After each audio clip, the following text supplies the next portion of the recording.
Kapag napag-uusapan ng mga sakit, lagi nating naririnig madalas yung salitang cancer. Papaano ba nagkakaroon ng cancer ang isang tao at saan ito nakukuha?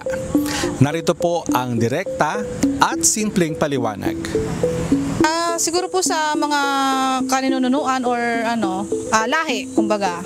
Apo, namamana po. Kasi katulad ng mga diabetes, di ba? Namamana po yan. So, ano po talagang sa cancer sa manamamana? Siguro po sa kinakain nila. Tsaka yung mga naaamoy na chemical, ganun. Yung dati ko pong amo. Dahil po sa chemical, kaya po siya nagkaroon ng cancer sa ganito. Ang katawan natin binubuo ng milyong-milyong cells. Araw-araw nagde-divide ang mga ito para palitan ang mga luma, sira o patay na cells. Normal at kailangan yan para mabuhay tayo.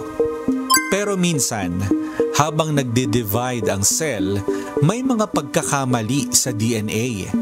Kapag hindi ito napansin o naayos ng katawan, nagiging abnormal ang cell. Kapag dumarami ang abnormal na cell, nabubuo ang tumor, isang bukol o mass ng cell. Pero tandaan, hindi lahat ng tumor ay cancer.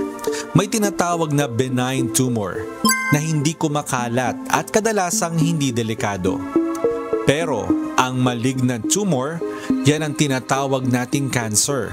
Ito ang kayang lumusob sa ibang bahagi ng katawan. May ilang bagay na nagpapataas ng risk ng cell mutations.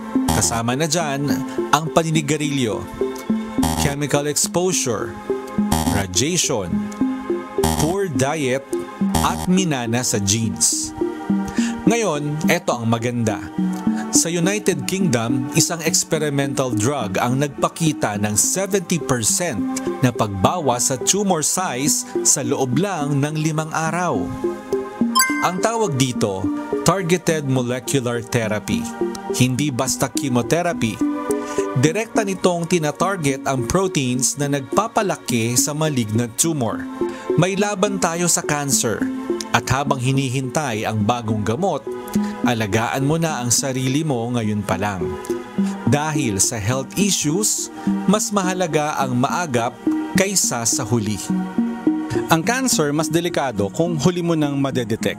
Kaya kung meron kayong naramdaman na sintomas o anuman, magpa-check up agad sa doktor. Sana may natutuhan kayo at laging tatandaan, mapalad ang tao na nakakasumpong ng karunungan at ang tao na nagtatamo ng kaunawaan.